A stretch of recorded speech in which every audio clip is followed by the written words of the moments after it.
This your channel? Yeah, this my channel. Oh, okay. You know what I'm saying? Grady T.V. Yeah. What's up? This Marcus Lay, and y'all looking at Grady T.V. What you got going on? This your channel? Yeah, this my channel. Oh, okay. You know what I'm saying? Grady T.V. Yeah. So what we gonna do, I'm gonna let him talk to the people, man, and let them know he doing good. You know what I'm saying? I know a lot of people out there in social media were worried about my boy, but you see he's standing tall right now, man. Just let these people know what's going on. Wimp. Yeah. Now, what had happened is I had got sick at the age of 13 and fell out. And when I fell out, I stayed in a coma 8 months. When I was 13, I fell out. And when I woke up, you know, I had a birthday, cause my birthday in January. I fell out December 23rd. And then when I woke up, I had birthdays and all kind of other stuff had went by. But when I woke up, I was 14 and found out I was diagnosed with lupus. When they explained it to me, a lot of people might know, man, lupus is a disease that weakens your immune system, causes your organs to fail. It's systemic lupus that it affects the system. And so I done had a heart transplant, a stomach transplant, and a kidney transplant. But I'm still fighting to this day, even though all the transplants that I done had. And like he was saying, I just got out of the hospital 3 days ago, you know, and I had a perforated valve. They had to cut my whole stomach down right here. They cut my whole stomach, had to get a colostomy bag. Well, I can't use the bathroom no more, had to use the bathroom and that. They had to cut all this open to put that in. So they had to practically put a whole stomach back together. And this is like, I can use the bathroom standing up, and y'all know what a colostomy bag is. Yeah. Yeah, but they said it's supposed to be reversed in another month. Reverse means I start back using the bathroom out my butt. Yeah. Right now, it goes into a bag, you know, and it's a different situation for me because I never had a colostomy bag. Yeah. You know, and it's just the things you had to go through with lupus, man, you know. I stayed in the hospital 3 months when I found out I had a perforated valve. And it took me 3 months to get well, but like I said, I done been hospitalized over 100 times. Yeah. And I might not look like it, but a lot of people don't look like what they go through. Yeah. But the thing about my situation, I wrote a book about it. Letting people know that I was 13 when I got diagnosed, and now I'm 33. And to let people know all what I had to go through, but I still managed to graduate, be a great father, you know what I mean? Be a good husband to my wife and all that type of stuff. I still managed to do all that. And see, that's what the book tell you. The book show you how you can have something that trying to hold you back. I'm showing people how I persevered and still went through it. Even though I had jumped into the streets and did a lot of street activities to supply and, you know what I mean, accommodate my situation, but that's just what I had to go. I've been permanent disabled since I was 13 years old. Yeah. So I had to find another way, another avenue to make money. That's what made me get out there in them streets like that. And that's something I never wanted to do, and I never encouraged nobody to do it, but I did it. And I let a lot of people know, especially if you don't have to. If you healthy, do it the right way. You know what I mean? What I want to know is, for you to have to jump into the street, well, what kind of money they were giving you for being disabled? For you to have yeah, like I get $439 a month. Yeah. That's it. You know what I mean? You get $439 a month, and they encourage you to live off that. Yeah. I let them know that's not enough to live on. That's enough to die off of. I mean, what you gonna do with $439 a month?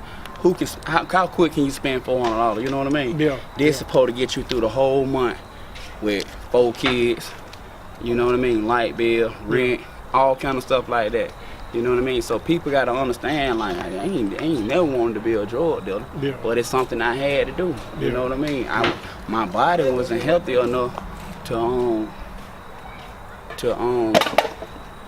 you know, be a construction worker, do a lot of activities that you could do even if you can't work. And see, my body, you know what I mean, the lupus done destroyed my body so much that it only so much I could do to make sure my kids eat and to make sure my bills paid. Yeah. You know what I mean? Like I said, I don't encourage nobody to do it, but the book, The Storm, it show you everything that I had to do to get to that stage and to, you know, get through the lupus and get through the comas and stuff I done been through, get through the situation, the hospital visit. Like I tell people, very little or no support from my family. Yeah. You know, things was hard, and you know, I had to do a lot of things I didn't want to do. And one of the biggest things I never wanted to do was be a drug dealer. But I showed people that even though I was doing that, I graduated with a 3.7 GPA. Okay. Went to Georgia State University, cartoon animation and graphic design. I still did a lot of things that I felt like, you know what I mean? And I know another thing that you did, you traveled all over the world. You was a great pool player, you know. I started shooting pool, hustling on the pool table. You know, I done been to Vegas 3 times, and I won 3rd place in an Asian tournament. Out of 300 people, I won 3rd place, and that's a big, you know what I mean? To me, that's a big accomplishment. Accomplishment right there. Yeah. And it just, like I said, I used to hustle on the pool table too. Yeah. You know, because everybody know $469 again ain't enough to live on, it's another down. You're right. You're right. And so I had to show people the different avenues I had to take to make sure my kids eat, to make sure my bills paid, and to make sure, you know what I mean, I could act like and look like I'm happy. Yeah. You know what I mean? Yeah. But that's something I never wanted to do, yeah. And that's something I never encouraged anyone else to do. You know what I mean? I took that avenue almost like I had to. Yeah. You know what I mean? Because I couldn't live off that. You know what I mean? And I refused to let my kids. I told my kids, y'all are gonna eat what I'm blind up to crazy. Yeah. And I refused to pay to feed them like that. You know what I mean? Yeah. So that's what I did. It's a lot of things. And I got, you know, the book coming out, The Storm. It'll be out November the 13th. Okay. That's the date. November the 13th. You can get November the 13th. Yeah. It let you know everything. And then Eminem, Millionaire in a Minute is explain a little bit of my clothing line. My clothing line, a Millionaire in a Minute. It's a lot of people out here working and doing a lot of things, just like you working, your brother, your cousin, your friends. A lot of people working, and I encourage them on what you're working at. Keep working at it, keep pushing it, and one day you'll be financially blessed with that to become a millionaire. And so I just tell people, like, how I'm working, you know what I mean? I'm working on a lot of different things. I'm not a millionaire right now, but give me a minute. You know what I mean? In a minute, I'm gonna be a millionaire because I'm gonna make so many thousands that it's gonna eventually turn into some millions. I make a lot of thousands, so it got to eventually turn into a million. Okay. You know, out of 999,000, it got to flip over. You know how that goes. And I'm making a lot of thousands doing what I do. So that's what I kind of let people know. It's a lot of people that are not millionaires, and they feel like they're not financially fit. I just let them know, whatever you're working at, whatever you're doing, just give it a minute. Give it a minute, and you'll be a millionaire. And he was one of my biggest mentors in HHE. You know, he took me in up under his wing and let me know what I was able to accomplish. It wasn't just a dream anymore. And, you know, we sat down, we had an hour and a half talk in the hospital while he was in the hospital bed or whatever. And it really inspired me to go hard. And, you know, I'm still behind him 100%.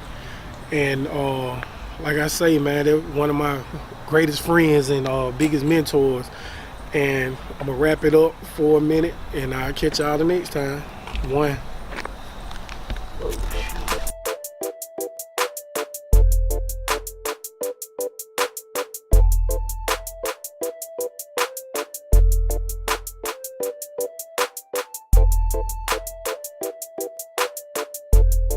This your channel? Yeah, this my channel. Oh, okay. You know what I'm saying? Grady T.V.